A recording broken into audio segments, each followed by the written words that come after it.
अर्जुन को पाशुपत अस्त्र। भगवान श्री कृष्ण ने अर्जुन से कहा, तुम शंकर जी के पास जाओ। शंकर जी के पास पाशुपत नामक एक दिव्य सनातन अस्त्र है, जिससे उन्होंने पूर्वकाल में सारे दैत्यों का संहार किया था। यदि तुम्हें उस अस्त्र का ज्ञान हो तो अवश्य ही कल जयद्रथ का वध कर सकोगे। उसके बाद अर्जुन ने अपने आप को ध्यान की अवस्था में कृष्ण का हाथ पकड़े देखा।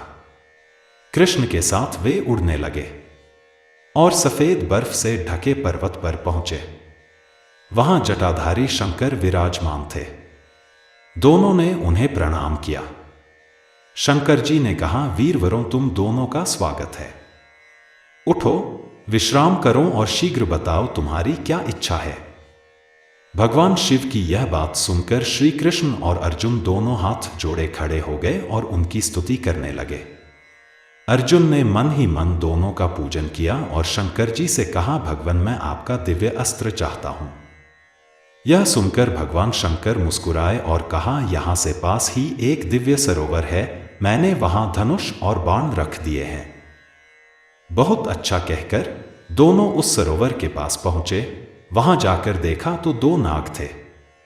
दोनों नाग धनुष और बाण में बदल गए।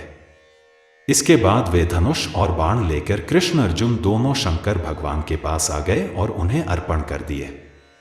शंकर भगवान की पसली से एक ब्रह्मचारी उत्पन्न हुआ, जिसने मंत्र जप के साथ धनुष को चढ़ाया।